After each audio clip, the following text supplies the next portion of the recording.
Maxwell Whitfield was not a man who got sick. The 58-year-old tech billionaire prided himself on his morning 5-mile runs and strict organic diet, so when he collapsed during a board meeting at Whitfield Technologies' gleaming headquarters, everyone was shocked. "Call an ambulance," shouted his executive assistant as Maxwell lay on the floor, his body trembling violently. By the time the ambulance arrived at St. Mary's Hospital, Maxwell was drifting in and out of consciousness. His skin had taken on a sickly gray color, and his breathing was shallow and irregular. Sarah Chen was finishing her 12-hour shift at St. Mary's when the emergency team rushed Maxwell through the doors. As a night nurse for 7 years, Sarah had seen it all, but something about this case immediately caught her attention. "Patient is showing signs of severe dehydration and possible neurological distress," the paramedic reported as they transferred Maxwell to the hospital bed. Dr. Wilson, the attending physician, quickly ordered blood tests and an IV drip. "Probably exhaustion and stress," he muttered, looking at the chart. "These CDO tights run themselves into the ground." Sarah wasn't convinced. As she placed the IV in Maxwell's arm, she noticed unusual marks on his skin that didn't match with simple exhaustion. His pupils were also strangely dilated, and his heartbeat was erratic in a pattern she'd never seen before. While Dr. Wilson moved on to other patients, Sarah stayed close to Maxwell's bed, carefully monitoring his vital signs. Something wasn't right. The symptoms didn't fit together. "Mr. Whitfield, can you hear me?" she asked quietly, checking his response. Maxwell's eyes fluttered open briefly, but he couldn't speak. Within hours, the hospital was in chaos. News vans gathered outside as word spread that one of the country's richest men was hospitalized. Hospital administrators rushed to prepare the VIP suite, and security tightened around the floor. "Nurse Chen, you're assigned to Mr. Whitfield's care," head nurse Garcia told Sarah. "The family has requested our best staff." Later that evening, Maxwell's nephew, James Whitfield, arrived. As CFO of Whitfield Technologies, he took immediate control of the situation. "My uncle needs absolute privacy," he instructed the staff. "I'll be managing all visitors and information about his condition." Sarah noticed how James spoke, more concerned about controlling the situation than about his uncle's health.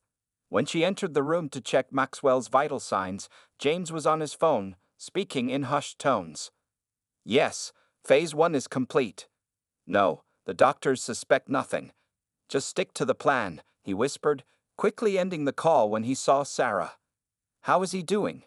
James asked, his smile not reaching his eyes. "Still unstable," Sarah replied, noticing how Maxwell's heart rate increased when his nephew entered the room. After James left for the night, Sarah carefully reviewed Maxwell's chart. The blood tests showed unusual compounds that didn't match any common illness. When she mentioned this to Dr. Wilson, he dismissed her concerns. "It's just stress and age catching up with him," Dr. Wilson said firmly. "Don't create problems where there aren't any." But that night, as the hospital grew quiet, Sarah observed something truly alarming. After a brief visit from the hospital's chief administrator, Maxwell's condition suddenly worsened. His breathing became more labored, and his skin developed a faint bluish tint. Sarah checked the water pitcher by his bed and detected a faint, bitter almond smell. Her blood ran cold. After 7 years as a nurse, she recognized the potential sign of poison. Someone was trying to kill Maxwell Whitfield, and Sarah might be the only person who noticed. Sarah couldn't sleep that night. The smell of bitter almonds haunted her. It was a warning sign she remembered from her toxicology classes, a possible indicator of cyanide poisoning. But why would anyone want to poison Maxwell Whitfield? The next morning, Sarah arrived at the hospital an hour early. She slipped into an empty computer station and searched for Maxwell's updated test results. What she found made her heart race. His blood showed traces of unusual compounds that the standard tests hadn't flagged. "What are you doing with my patient's records?" Dr. Wilson's voice startled her. Sarah quickly closed the screen. "Just preparing for my shift, doctor." "Remember your place, Nurse Chen. Mr. Whitfield's care is being managed by the top specialists in the country." As Sarah walked to Maxwell's room, she noticed 2 men in expensive suits stationed outside his door. They weren't hospital security. "ID, please," one of them demanded, scanning her badge before letting her enter. Inside, Maxwell looked worse than yesterday. His breathing was labored, and his skin had a yellowish tint. Sarah checked his IV and noticed something odd. A small, almost invisible mark on the injection port. "Good morning, Mr. Whitfield," she said loudly, for the benefit of anyone listening. Then she leaned close to check his pulse and whispered, "I think someone is tampering with your medication. Don't react." Maxwell's fingers twitched slightly. He had heard her. Throughout the day, Sarah documented everything: visitors, medication timing, and changes in Maxwell's condition. She noticed that his symptoms always worsened after his nephew James visited. During her lunch break, Sarah called her college roommate, Lisa, who now worked at the city's toxicology lab. "I need a favor, and it has to be unofficial," Sarah explained. "I need something tested immediately." "This sounds serious, Sarah." "It's life or death. I'll meet you after my shift." When Sarah returned to Maxwell's room, James was there with the hospital administrator, Dr. Harris. "Ah, Nurse Chen." Dr. Harris smiled coldly. "We've been discussing Mr. Whitfield's care team. We're bringing in a specialized nurse from Mayo Clinic tomorrow." "I see," Sarah said, understanding the message. They were removing her from the case. "My uncle seems to respond well to you," James added smoothly. "But we need the very best care, of course." After they left, Sarah checked Maxwell's water again. The smell was back. Using a technique she learned in nursing school, she managed to collect a small sample in a sterile vial and hide it in her pocket. Later that evening, Maxwell briefly regained consciousness. "Nurse," he whispered, his voice barely audible. "Yes, Mr. Whitfield." "Trust? No one." His hand weakly gripped her wrist. "Phone. Under pillow." Sarah found a small phone hidden under his pillow and quickly pocketed it. "I'll keep it safe," she promised. At the end of her shift, Sarah met Lisa in the parking lot of a 24-hour diner. "This needs to stay between us," Sarah said, handing over the water sample. "What am I looking for?" Lisa asked. "Anything that shouldn't be there, especially poisons that might smell like almonds." "This is serious, Sarah. If you're right, you could be in danger."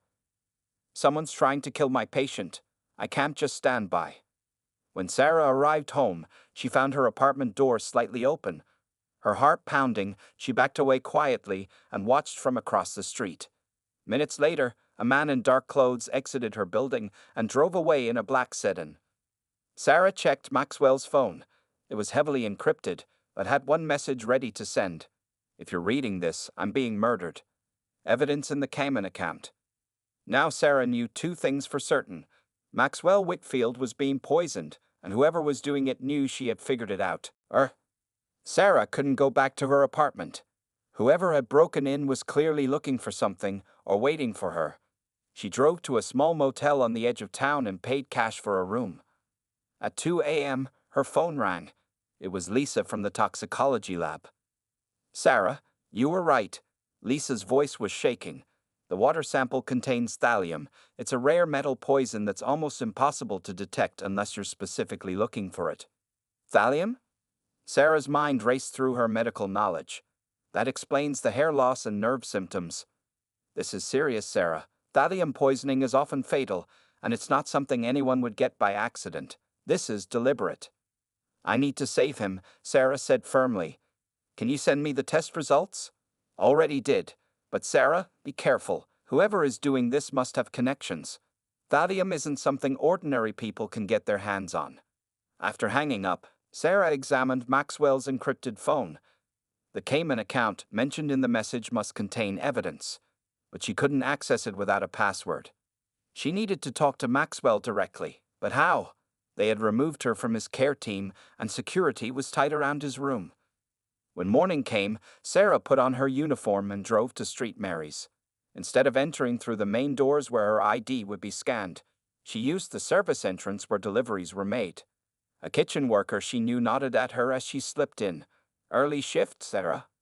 "Covering for someone," she lied, hurrying through the hallways.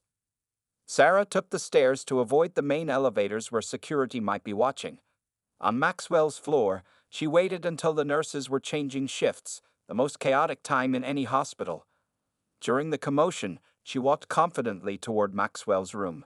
The security men from yesterday were gone, replaced by a single hospital security guard who was distracted by a phone call. Sarah slipped into the room and closed the door quietly. Maxwell lay still, connected to even more machines than before. "Mr. Whitfield," she whispered, gently touching his arm. "It's Nurse Chen, Sarah." Maxwell's eyes fluttered open, clearer than they had been in days. "The water," he managed to say. "I know. It's poisoned with thallium. Someone's trying to kill you." Maxwell nodded weakly. "James and Harris. They changed my will. Your nephew and the hospital administrator are working together? Empire. Billions. They want control." Each word seemed to drain his energy. Suddenly, the door handle turned. Sarah quickly ducked into the bathroom as Dr. Harris entered with James. "His condition is deteriorating exactly as planned," Dr. Harris said, checking Maxwell's vitals. "Another day, maybe two." "Perfect. The board meeting is tomorrow," James replied. "Once he's declared mentally incompetent, the emergency succession plan gives me control. After he dies, the new will makes me the majority shareholder. And our friends at Pharmatech get exclusive rights to his medical data platform," Dr. Harris added. "Worth billions on its own. Just make sure nothing interrupts the timeline," James said firmly. That nurse was getting too curious. "Don't worry, she's been reassigned. And if she causes any more trouble, we have people who can handle it." Sarah's heart pounded as she pressed herself against the bathroom wall. She had to get Maxwell out of there tonight. After they left, she emerged and found Maxwell watching her with desperate eyes. "I believe you," he whispered. "Help me." Sarah checked his medical chart. The poisoning had weakened him severely, but with proper treatment, he could recover. "Mr. Whitfield, I'm going to help you escape tonight," she said, "but you need to trust me completely." Maxwell nodded weakly and pressed the encrypted phone into her hand. "Password is Prometheus 21. As Sarah left the room, she knew they had only one chance.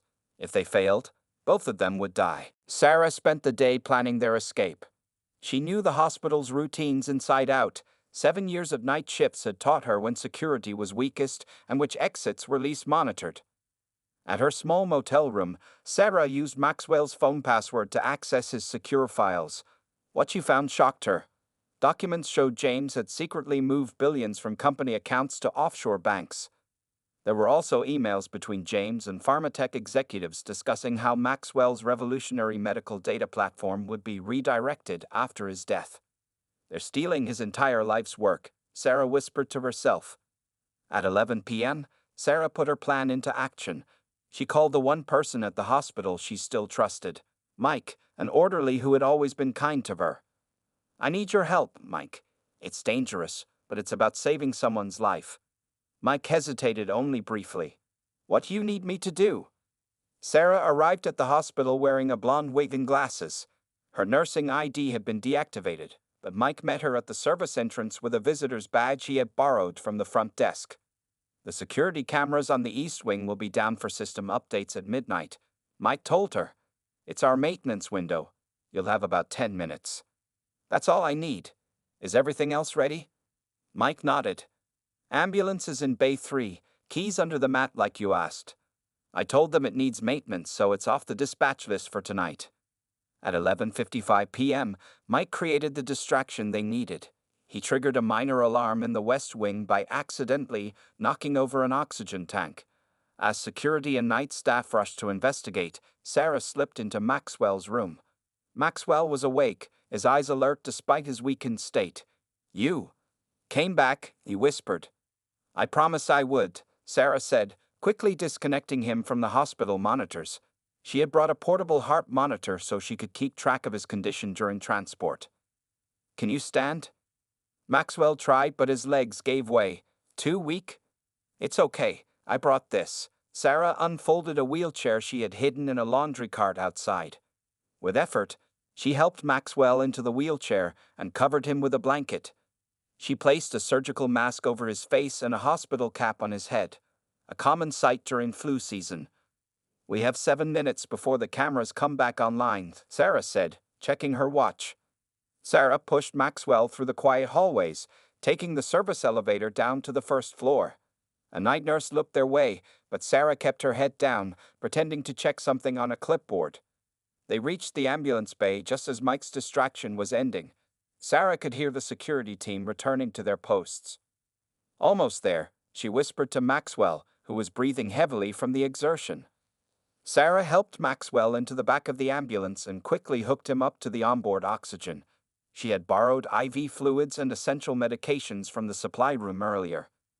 "I've never stolen an ambulance before," Maxwell said with a weak smile. "We're not stealing it. We're borrowing it for a medical emergency," Sarah replied, climbing into the driver's seat. As Sarah drove away from St. Mary's, she could see Dr. Harris's car pulling into the parking lot. He was coming in for an unexpected late-night visit, probably to check on his poisoning victim. "Where are we going?" Maxwell asked from the back. "Somewhere safe. My grandfather left me a cabin in the mountains. No one knows about it except my family." The old ambulance rumbled along the dark highway as they left the city behind. Sarah kept checking the rearview mirror, expecting to see police lights at any moment. "Why are you risking everything for me?" Maxwell asked after they had been driving for an hour. Sarah thought about it for a moment. "Because it's right. And because no one deserves to be murdered for money, not even a billionaire." Maxwell laughed weakly. "Fair enough." As the first light of dawn appeared, they turned onto a dirt road leading deep into the forest. For now, they had escaped, but Sarah knew this was just the beginning of their fight. The cabin nestled deep in the pine forest, hidden from the main road by thick trees and undergrowth. It was small but solid, built by Sarah's grandfather decades ago. Inside was basic but clean: a main room with a fireplace, a tiny kitchen, and 2 small bedrooms. "It's not exactly what you're used to," Sarah said as she helped Maxwell to the bed. Maxwell looked around with appreciation. "Right now, it's better than any 5-star hotel." After settling Maxwell comfortably, Sarah set up a makeshift medical station. She connected him to fluids and medication she had taken from the hospital. "We need to get the poison out of your system," she explained. "Thallium stays in the body for a long time. You'll need activated charcoal and Prussian blue to help remove it." "Where will you get those?" Maxwell asked weakly. "I have friends, but first, we need to understand what we're up against." Sarah took Maxwell's secure phone and opened the encrypted files with the password he had given her. Together, they began examining the evidence. "Look at this," Maxwell said, pointing to a series of transactions. "James has been moving money to offshore accounts for months. Small amounts at first, then larger sums as he gained more access." Sarah scrolled through emails between James and pharmatech executives. "They wanted your medical data platform. Why is it so valuable?" Maxwell's eyes grew more alert. "My platform can predict disease patterns using AI. It could revolutionize how medicines are developed and save millions of lives." He paused to catch his breath. "But it could also be used to manipulate drug prices and even target specific populations." "That's why they wanted you gone," Sarah realized. "You wouldn't let them misuse it." As they dug deeper, a complex conspiracy emerged. James had partnered with Pharmatech's CEO, Richard Blackwood, to gain control of Maxwell's company and his revolutionary platform. Dr. Harris, the hospital administrator, was promised millions and a board position at Pharmatech in exchange for his help with the poisoning. "We need to access the hospital security footage," Maxwell said. "There should be video of Dr. Harris tampering with my IV or water. The hospital system is closed circuit. We can't access it remotely." Maxwell smiled weakly. "You forget who I am. My company built half the security systems in this country." With Sarah's help, Maxwell set up his laptop and connected to a satellite internet signal. His fingers moved slowly but deliberately across the keyboard as he bypassed security protocols and entered the hospital's system. "There," he said finally, 2 weeks of security footage." They watched in silence as the footage showed Dr. Harris entering Maxwell's room late at night when no staff was present. The camera angle partially obscured what he was doing, but it was clear he was adding something to Maxwell's IV bag. "We have him," Sarah said, "but we need more evidence against James and Pharmatech." Maxwell nodded. "My personal assistant, Diana. I always thought she was loyal."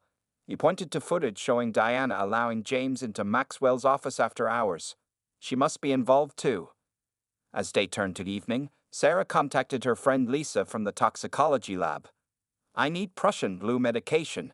It's the only treatment for thallium poisoning, she explained over the phone. Sarah, the police are looking for you, Lisa warned. They're saying you kidnapped Maxwell Whitfield. It's a lie. His nephew is trying to kill him. I believe you. Meet me at the old hiking trail tomorrow at dawn. I'll bring what you need. That night, as Maxwell slept, Sarah stood guard by the window, watching for headlights on the distant road. The financial evidence they had uncovered showed more than just corporate theft. It revealed a network of corruption that stretched from pharmaceutical companies to hospital boards and even government officials. We're not just fighting for your life, Sarah whispered to the sleeping Maxwell. We're fighting a whole system. The morning news blared from the small radio in the cabin. Sarah turned up the volume as the broadcaster's voice filled the room. Police are searching for nurse Sarah Chen, who allegedly kidnapped billionaire tech mogul Maxwell Whitfield from St. Mary's Hospital. Hospital officials say Whitfield was in critical condition when taken. His nephew, James Whitfield, has offered a $100,000 reward for information leading to his uncle's safe return. They're painting me as the villain, Sarah said, turning off the radio.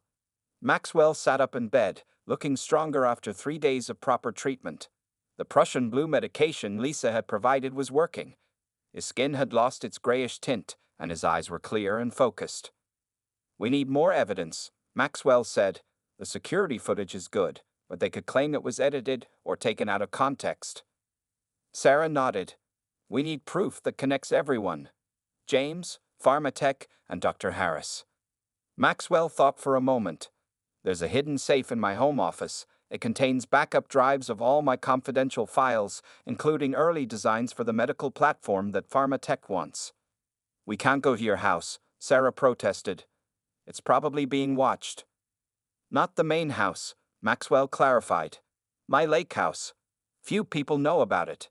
The security system there is connected to my personal network, not the company's. Sarah considered their options.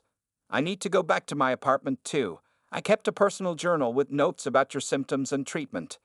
It would be solid evidence from a medical professional. It's dangerous, Maxwell warned. Everything about this is dangerous, Sarah replied. But we need that evidence. They planned carefully. Using Maxwell's phone, they hacked into traffic cameras near Sarah's apartment building. The black sedan that had been watching her place was still there, parked across the street. Those are Pharmatech security contractors, Maxwell said, zooming in on the license plate.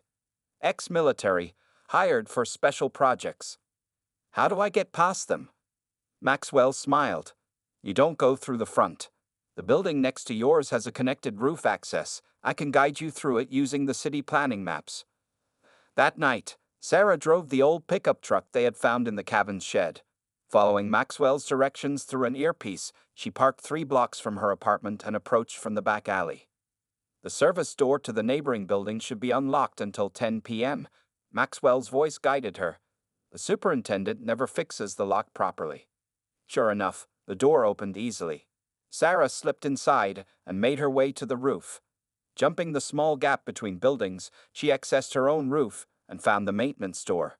Inside her apartment, everything was in disarray. Someone had searched it thoroughly.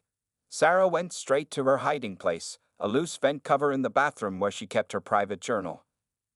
I've got it, she whispered into the earpiece. Good. Now get out the same way. They're still watching the front. As Sarah was leaving, she noticed a small blinking device attached under her kitchen table. They planted a bug, she told Maxwell. Leave it. Let them think you haven't returned. Meanwhile, Maxwell directed her to his lake house, a modern cabin overlooking the secluded mountain lake. Using his security codes, Sarah entered and found the hidden safe behind a painting. The combination is my daughter's birthday, Maxwell told her.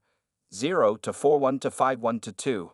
Inside the safe, Sarah found external hard drives, legal documents, and a handwritten letter.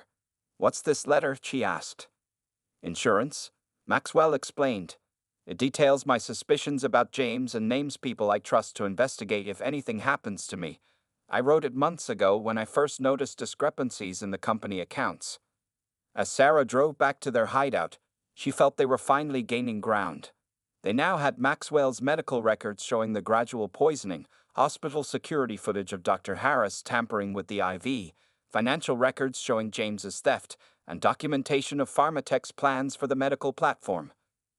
"We're almost ready," Sarah told Maxwell when she returned. "One more piece and we can go public." 1 week had passed since their escape from the hospital. Maxwell sat at the kitchen table, looking stronger each day. The color had returned to his face, and he could now walk short distances without help. "I've been thinking," Maxwell said, poring over the evidence they had gathered. "We need someone we can trust to take this to the authorities." Sarah nodded. "The local police might be compromised. James has too many connections." "I know someone," Maxwell replied. "Eliza Hayes, a federal prosecutor. We went to college together. She's known for her integrity, turned down millions to remain in public service." Using a prepaid phone, Maxwell called his old friend. "Eliza, it's Max. Don't react. I need your help, and it's extremely sensitive." He paused. "Can you meet me somewhere private?" "Yes, I'm alive, despite what you might have heard." They arranged to meet Eliza at an old fishing cabin by the state park. It was public enough to be safe, but private enough for their conversation. "We need to be careful," Sarah warned as they prepared to leave. "James must be getting desperate by now." They borrowed a neighbor's truck, paying cash for the one-day rental. Maxwell wore a fisherman's hat and sunglasses.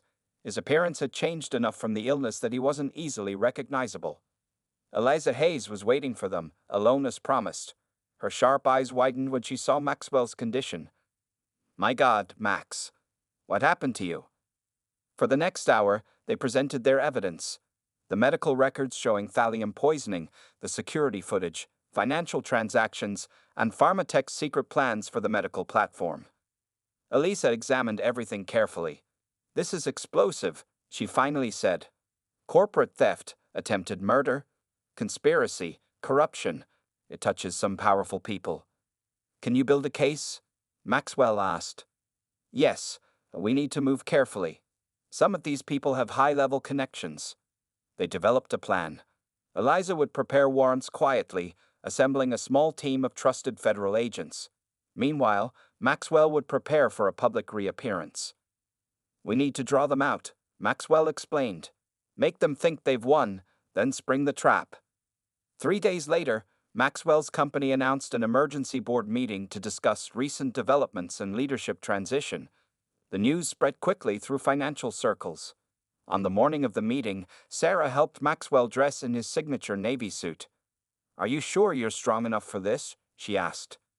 Maxwell straightened his tie. "I've been building companies for 30 years. I can handle one more board meeting." They arrived at Whitfield Technologies headquarters through the private underground parking garage. Eliza and her team of federal agents were positioned throughout the building, disguised as security and maintenance staff. The boardroom fell silent when Maxwell walked in. James, sitting at the head of the table, turned pale. "Uncle Max? We thought you were dead." Maxwell finished for him, or just incapacitated enough to sign over control. "Sorry to disappoint you, James." Dr. Harris, who was unexpectedly present at this corporate meeting, stood up in shock. "This is impossible. You shouldn't be able to walk." "Thanks to Nurse Chen, I received the proper treatment for thallium poisoning," Maxwell said. "Yes, we know exactly what you did." James lunged for the door, but it opened to reveal Eliza Hayes with federal agents behind her. "James Whitfield, Dr. William Harris, you're under arrest for conspiracy to commit murder, corporate fraud, and numerous other charges we'll detail at the station," Eliza announced. As the agents led them away, Maxwell addressed the stunned board members. "Pharmatech executives are being arrested as we speak. My assistant Diana as well." Maxwell stepped to the window overlooking the city. News vans were already gathering below as word spread of his miraculous return. "This company was founded to help people, not to profit from their suffering," he told the board. "Today we begin again with that mission." Sarah stood quietly by the door, watching the man she had saved reclaim his life's work. The journey wasn't over. There would be trials and testimony ahead. But the truth was finally coming to light. 6 months had passed since the dramatic arrests at Whitfield Technologies. The trial of James Whitfield and his co-conspirators dominated the news headlines for weeks. Maxwell sat in the courtroom each day, watching as the prosecution presented their overwhelming evidence. Sarah often sat beside him, her testimony about the poisoning proving crucial to the case. The defendant knowingly and deliberately administered thallium to Maxwell Whitfield over a period of weeks. Prosecutor Eliza Hayes declared to the jury. Medical records, security footage, and financial documents all point to a single conclusion. This was a calculated attempt to murder a man for his fortune and control of his company. James remained stone-faced throughout the trial, never once looking at his uncle. Dr. Harris, however, broke down under cross-examination and confessed to his role in the plot. James promised me $20 million and a position on the Pharmatech board, he admitted tearfully. I never thought about the consequences. On a crisp autumn day, the jury delivered their verdict, guilty on all counts. James was sentenced to 30 years in prison. Dr. Harris received 15 years for his cooperation with prosecutors. The Pharmatech executives involved received similar sentences, and the company's stock plummeted as the scandal unfolded. After the trial, Maxwell invited Sarah to his office overlooking the city skyline. I owe you my life, he said simply. How do you thank someone for that? Sarah smiled. You don't need to thank me. I was just doing what was right. Nevertheless, Maxwell continued, I've been thinking about what happened, not just to me, but about the larger system that allowed it to happen. He showed her plans for a new foundation, the Whitfield Healthcare Ethics Initiative. We'll focus on protecting whistleblowers in healthcare, establishing accountability systems in hospitals, and ensuring medical technologies are used ethically, he explained. And I want you to run it. Sarah was stunned. Me? I'm just a nurse. You're never just anything, Sarah. You saw what others missed. You took action when others wouldn't. That's exactly the kind of leadership this foundation needs. After careful consideration, Sarah accepted the position. Within a year, the foundation established whistleblower protection programs in hospitals across the country. They created a secure reporting system for healthcare workers to report misconduct without fear of retaliation. The foundation also funded research into detecting rare poisons and toxins, research that would save countless lives in the future.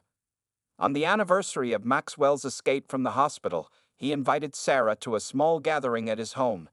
The guest list included Lisa from the toxicology lab, Mike the orderly who had helped them escape, and Eliza Hayes, who had become a close friend. I wanted to gather the people who saved not just my life, but my faith in humanity, Maxwell said, raising his glass in a toast. A year ago, I discovered the worst in people, greed, betrayal, corruption. But I also found the best, courage, integrity, and selflessness. Sarah looked around at the small group. None of them had sought recognition or reward. They had simply done what was right, even at great personal risk. Later that evening, as they stood on the terrace overlooking the city lights, Maxwell handed Sarah a small box. What's this? She asked. Open it. Inside was a simple silver key. The key to the cabin, Maxwell explained. I bought it from your family and had it renovated. It's yours whenever you need a retreat. Sarah felt tears forming in her eyes. Thank you. No, Maxwell said quietly, thank you. For teaching me that true wealth isn't measured in dollars but in the courage to stand up for what's right. As night fell over the city, Sarah thought about the strange journey that had brought her here. From night shift nurse to foundation director, from saving one life to potentially saving thousands, all because she had noticed something that others missed and refused to look away. Sometimes, she realized, the biggest changes begin with the smallest observations.